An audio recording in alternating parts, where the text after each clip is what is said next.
إلا الله وحده لا شريك له ونشهد أن سيدنا ومولانا محمدا عبده ورسوله أرسله إلى كافة الناس بشيرا ونذيرا وسراجا منيرا صلى الله عليه وعلى آله وأصحابه أجمعين. أما بعد فأعوذ بالله من الشيطان الرجيم. بسم الله الرحمن الرحيم. يا أيها الذين آمنوا إن تنصروا الله ينصركم ويثبت أقدامكم. آمنت بالله صدق الله مولانا العظيم.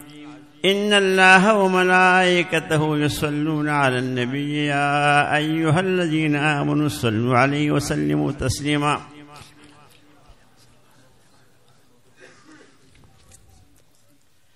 علماء کرام خصوصاً زمان مهمان مولانا حافظ شوکت علی سے وہ نور مہربانم یہ کلیوانی دین مین مسلمانانو ٹیم مختصر دے جیسے گدی خبر نہ کما اگئی ملما خبر تاسو کی سو خبر ارس کوم. اول خود دے معصومان تا دیو سزان تا رشتہ داران تا یہ محترمین ټول تا مبارکی ورکوما چې دا ختم الله دی مبارک ودا دیم د الله لاکھ لاکھ شکر من ادا کوو چې په دې دور کې د فساد دور دی، هر طرف ته د کفر تکي تور تیری دي، هر طرف ته په دین حملې دي. الله د خپل دین سمو واپس کړی او تاسو راغلي دلته کې د دین په باره کې پتا کې نه موږ له سوچ کول پکار دي کوم وخت چې د دین الله پاکي نه په مسم لګل دي کوم مرحله راغلي په دې باندې هر قسم حالات راغلي دي. خدا دین حق دی نه او دې کې صدق نه لري. تاسو خیال کړئ دا شی او زمانه کې یو رواجی یا زمانه تیر شغه رواج ختم شي بالکل. دا شی هر زمانه کې دا کې هر څه بدل شو. دا دین اسلام چې کوم دی د دې کمیسته چې په هر چا باندې نه په قد برابر دی، په هر زمانه کې دا دغه دی. نن چې کوم نه ډېر قسم دغه کې هر قسم خو لیکن په اسلام چې عمل نه شروع شوی موږ نجات نشي کېدلی نه. زما ټول ته دغه عرض دی چې موږ مقصد یو د الله رضا ده، بل اسلام نیکنامي دی. اسلام نیکنامي چې کومه ده د عالمان هم کولی شي، عوام هم کولی شي او دغه کولی شي. اصل کې دا د اسلام یو بهترین دین دی، بهترین نظام دی. خو موږ چې کوم دی د دا شکل بدل کوم کې دا کوي نه دا شکل د خدل پکای څنګه صحابه کرام چې دا کړی ویني خلک چې مسلمانان لیدل ویني بس اسلام به راوړی نه تقریرونه زمونږ ډېر ذاتي نشي عمل به کوي پکې.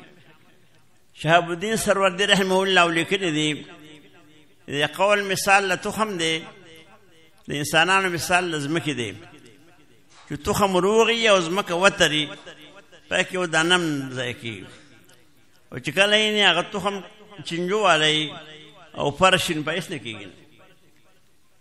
دغه شي کوم انسان لیدل چې تا ته پیدا نه درکوي نو د هغې وینا هم تا ته پیدا نه درکوي. محترم ورس موجود دی الحمدلله. موږ د اخلاص ضرورت دی، دا وارو دی. هر څه خیر کوئ ښه یو دنیا دی یو آخرت دی. کوم سړي په دنیا کې زړه کې چې د الله عظمت دی د آخرت عظمت دی دنیا هغه دغه شان دی کار کوي. کم کس چې په زړه کې نه د دنیا عظمت دی اسی به په خپل باندې خو لیکن نه نشي دا کېدلی. موږ له پکار دا وپېژنو چې الله پاک عظمت څه دی. یو دعا دی په هم دغه دی داسې الله مصرف قلبي عن الملاهي ورني حقائق الاشیاء کما هي. ای الله زما زړه د داسې خبرو نه وګرځې چې ما د مقصد نه دغه کوي دا چې حقیقت ما ته وښیم چې موږ ته حقیقت معلوم شي د الله پاک څه شان دی، پیغمبر څه شان دی، د دین څه شان دی، شیطان څنګه دی خپل باندې پته ولګي. دا درنا ورځ دی ټول دغه تاسو په خپل باندې ګورئ خبرنا سترګو باندې خلک د خط نه دانګي ودا کی نو دا سوال پکار دی. الله فرمایي چې اې د ایمان خوندانو تاسو الله د دین مدد وکړو، الله ستاسو مدد وکړي، خپل مضبوط کړي. دا چې سیده د الله احسان دی، الله فضل و کرم دی. موږ نه دی اسلام موږ راټینګ کړی، موږ اسلام نه راټینګ کړی، موږ راټینګ کړی ویني. مته چې د عزت حاصل دی د اسلام په وجه حاصل دی. کنه وزیر اعظمان دی خو د ذلت سر مخ دی وزیر اعظم ارشد دغه دین اسلام کدا موږ اسلام او پیژاند والله مو پیژاندین موږ له پکار دي کوم کسان چې د مدرسه کې درس کوي چې ازمکه ورکړله څوک د هغې ټول قابل قدر دي او دغه دی بیا په دې دور کې انتهایي ده. نبي کریم صلی الله علیه وسلم ارشاد دی صحابو ته وی ستاسو په خیال کې د چا ایمان ډېر عجیبه دی؟ وی د فرشتو ایمان نه خاص نه وی د پیغمبرانو بیا هغې باندې وحی نازلېږي بیا د صحابه نو زما په خیال کې دغه چا ایمان ډېر دغه دی وروسته زمانه کې پیدا شوي مخالفت به دغه به وي دی وخت دا ډېر قابل قدر دی. بل حدیث هم دی من تمسک بسنتي عند امتي ولو اجر 100 شهيدا. نو دې وخت کې موږ ولګول په دین من دا دغه د الله احسان دی. بس دغسې کوشش کوئ چې کوم سره اسلام ته راغبه شي دغه شي دا ټول دی که د زنانو مدرسې دي که د نارینهو دي که څه دی خو چې دین طرف چې خلک دین نه ونوځي یعنې هسې بند نقد کېږي شیطانان راوتي دي. بل تاسو پته شته دی چې څنګه منظم کار کوي تمام دنیا کې په دې ملک مدبر مې خدا د الله دین الحمدلله څومره کوشش کوي امر الله په دې خدای کوي. موږ مېلمه موجود دی په دې اکتفا کوم هغې تاسو بیان وکړي واخر دعوانا ان الحمدلله رب العالمین.